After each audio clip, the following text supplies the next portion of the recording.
Remembrance Day, 11 November 2023. On October 20, 1916, a loving mother gave her son a 12-month diary containing the exhortation, "Write nothing in this diary that you need be ashamed to sign your name to." Her son, Charles Honybun, had joined the 437th Reinforcements of the AIF. He left Australia on 20 October 1916 aboard the HMAT-17 Port Lincoln to Sierra Leone, where he transferred to HMAT Border for transfer to the UK in convoy with several other ships. His first diary entry was on 31 December 1916, expressing the hope that by that date the following year he would be back in Australia with his new wife. Charles went ashore at Plymouth on 9 January 1917, travelling by train to camp at Salisbury. In his diary entries for the 9th and 10th January 1917, he provides his first impressions. After 5 months, he transferred to the Machine Gun Corps and moved to the training camp at Grantham. Boredom alternated with repetitive tasks, freezing weather and homesickness. Opportunities to take leave, visit with friends and relatives, and see some sights of interest provided welcome respite. Finally, Charles arrived at Boulogne, France on 3 October 1917.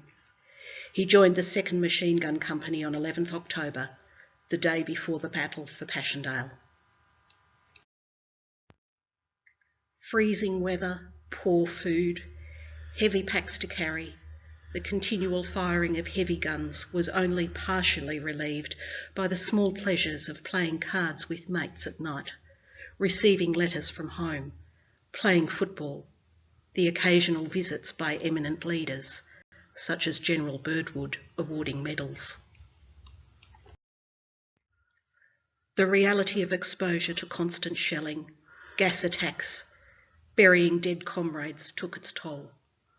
There are no entries in the diary from 7 November to 11 November 1917, when Charles moved via Steenvoorden Canal to Rennescoeur.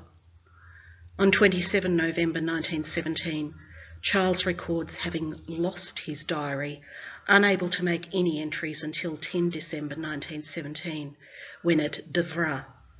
One wonders, however, if rather than losing his diary, Charles had lost heart in recording the grim nature of his circumstances. The last entry for 31 December 1917 closes with these lines: "Wonder if we'll be home this coming year. I hope to God I will." The map of Belgium and France, 42,000 Australian casualties between the two lines marked on the map. Handwritten notes were added by Charles Honybun. This group portrait of the 2nd Machine Gun Company on 20 February 1918 is the only photo we have of Charles Honybun. He is in the middle of the front row. On 1st April 1918, all machine gun companies were amalgamated into the 1st Machine Gun Battalion, and Charles was promoted to Lance Corporal on 20th October 1918, before returning to England on 15th March 1919, then to Australia. He returned to Australia aboard troop ship Sardinia on 19th April 1919. A letter written to his wife in the back pages of the diary explain: "You will find bits you can't understand in this diary, perhaps, dear. I am sorry I couldn't keep it up. Keep this, kiddo, and don't lose it, as some of the chaps are killed whose names are here. These chaps whose names are in the back were killed or wounded at Messines. We were in the line out there at Christmas." This entry is perhaps more telling than the diary entries. Sadness, pathos, and longing for remembrance of those lost. Lest we forget.